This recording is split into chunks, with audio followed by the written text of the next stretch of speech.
ఈ రోజే డౌన్లోడ్ చేయండి. మీ ఫేవరెట్ షోస్ చూడండి.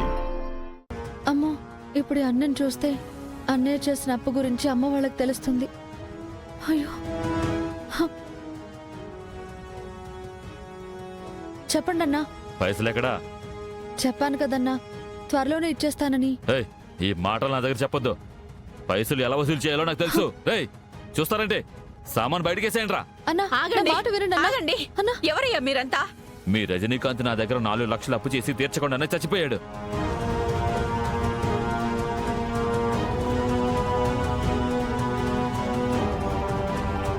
ఏం మాట్లాడుతున్నారండి? నా కొడుకు అప్పు తీసుకోవడం ఏంటి? అవునమ్మా, ఆయన చెప్పింది నిజమే. నా డబ్బులు ఇవ్వకుండా శవాన్ని కదిలించే ప్రసక్తే లేదని మనం వస్తే మీ శాంతి అడ్డు తగిలి 2 రోజుల్లో ఇస్తాను, గొడవ చేయొద్దు అని బతిమలాడితేనే తన మాటలు నమ్మి శవాన్ని పోనిచ్చాను. ఇప్పుడొచ్చి అడిగితే పైసలు లేవంటోంది. అన్నా, నేను ఈ రోజు నుండి ఆటో సవారికి వెళ్తున్నాను. రూపాయి కూడబెట్టి మీ అప్పు త్వరలోనే తీరుస్తానన్నా. నా మాట నమ్మండి అన్నా. ఆటో తోలితే వచ్చే డబ్బులు మీ తిండి తిప్పలకే సరిపోవు. ఇక నా అప్పు ఎప్పుడు తీరుస్తావు? మీ వల్ల కాదులే గాని సామాన్లమ్మి మీ అప్పు నేనే జమ చేసుకుంటా. పదండ్రా. అయ్యో అన్నా, నా మాట వినండి అన్నా. ప్లీజ్ అన్నా, ప్లీజ్, మీకు దండం పెడతానన్నా. నా మాట నమ్మండి అన్నా. నాకు ఒక్క 6 నెలలు గడువు ఇవ్వండి అన్నా. ప్లీజ్ అన్నా, ఎలాగైనా సరే మీ అప్పు తీరుస్తానన్నా. ప్లీజ్ అన్నా. నువ్వు అడిగినట్టు 6 నెలలైతే కుదరదు గాని 1 నెలైతే ఇస్తాను. చాలా థ్యాంక్స్ అన్నా. అలాగే ఇచ్చేస్తానన్నా. అంతవరకు వడ్డీ కింద ఈ ఆటో తీసుకెళ్తాను. అన్నా అన్నా, మాకున్న ఆధారం ఇదొక్కటే అన్నా. ఇది తోలే మా వాళ్ళ ఆకలి తీర్చాలి, మీ అప్పు కూడా తీర్చాలన్నా. మీకు దండం పెడతానన్నా. మా ఆటోని తీసుకువెళ్ళొద్దన్నా. ప్లీజ్ అన్నా. భలే ఉందమ్మా నీ వ్యవహారము. అటు సామాను తీసుకెళ్ళవు, ఇటు ఆటోకి అడ్డుపడుతున్నావు. ఏదో ఒకటి తీసుకెళ్లకుండా ఇక్కడి నుంచి కదిలే ప్రసక్తే లేదు. తప్పుకో.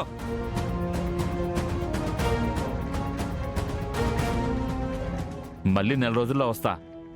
అనా పైసలతో సహా నా అప్పు తీర్చలేదంటే మీ అందరినీ రోడ్డు మీద కిడుస్తా. ఆగో ఆగో,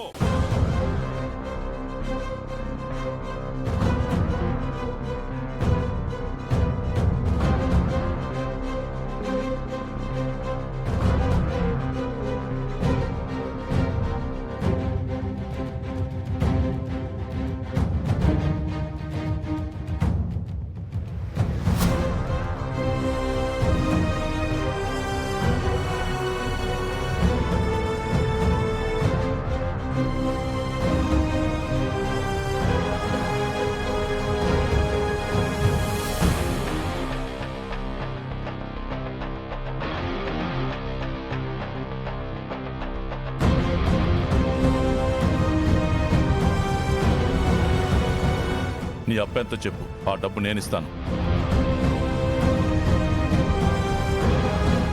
ఆగండి.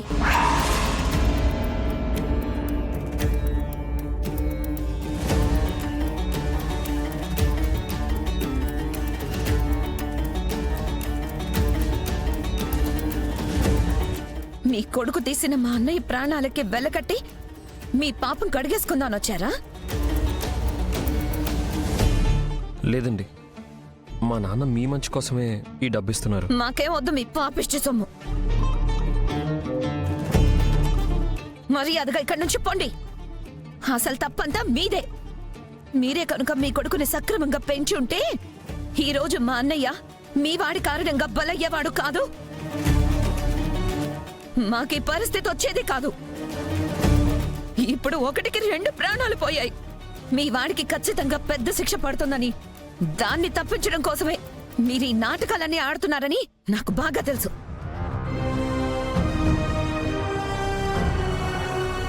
మీరు ఎంత డబ్బు ఖర్చు పెట్టినా కూడా మీ కొడుకుని కాపాడలేరు. చేసిన తప్పుకే ఇంతకింత శిక్ష అనుభవించే వరకు నేను వదిలిపెట్టను. అమ్మా, మీ పిల్లలు ఆవేశంలో ఉన్నారు. పెద్దవాళ్ళు మీరేనా అర్థం చేసుకోండి. ఇది ఉంచండమ్మా. వద్దు సార్.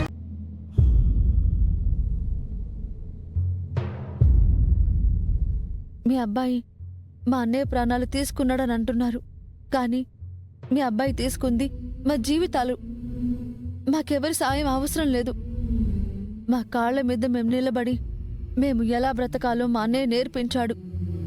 మీరొచ్చి ఈ డబ్బులిచ్చి మా అన్నయ్య పెంపకాన్ని అవమానించొద్దు. మా అప్పు మేమే తీర్చుకుంటాం. మీరిక బయలుదేరండి.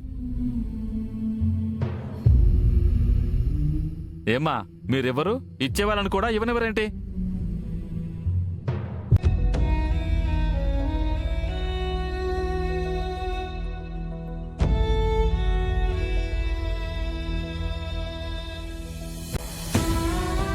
ఇదిగోండి, వీటిని వడ్డీ కింద సరిపెట్టుకోండి.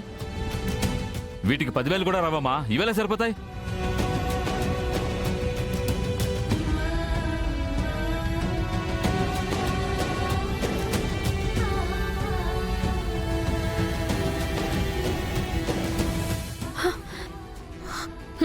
అక్క, వద్దక్క, నా మాట వినక్క. వాళ్ళు నిన్ను నన్ను అన్నంలేదు శాంతి, అన్నయ్యనంటున్నారు. అన్నయ్య ఆత్మాభిమానం కంటే మనకి నగలేమి ఎక్కువ కాదు, ఏది ఎక్కువ కాదు. అయినా పెళ్లి చేసుకోబోయేవాడే నా పక్కన లేనప్పుడు ఇక ఈ నగలతో నాకు పనే ఉంది.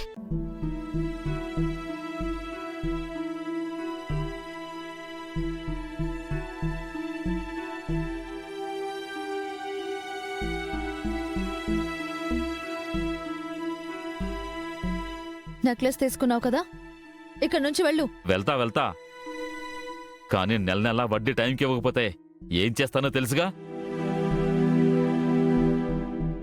పదండ్రా. అమ్మా, నేను చెప్పేది ఒక్కసారి అర్థం చేసుకోండి. ఇంకొక క్షణం నా కళ్ళ ముందుంటే నేనేం చేస్తానో నాకే తెలీదు. మర్యాదగా ఇక్కడి నుంచి వెళ్ళండి.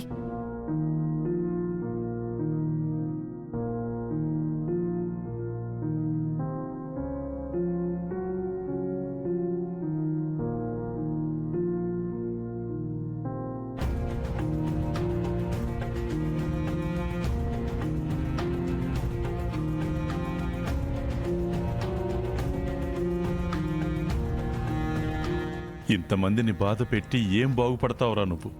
ఇంట్లో ఉన్నప్పుడే నయం. ఏవో చిన్న చిన్న తప్పులు చేసి నన్ను మాత్రమే బాధ పెట్టేవాడివి. ఈరోజు 2 ప్రాణాలు తీసి 2 కుటుంబాల్ని బాధ పెడుతున్నావు. ఛీ!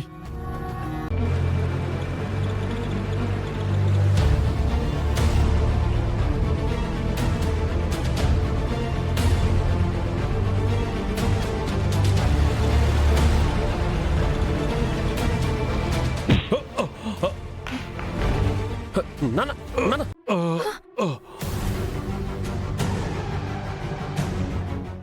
నాన్న, ఏమైంది నాన్న? Ah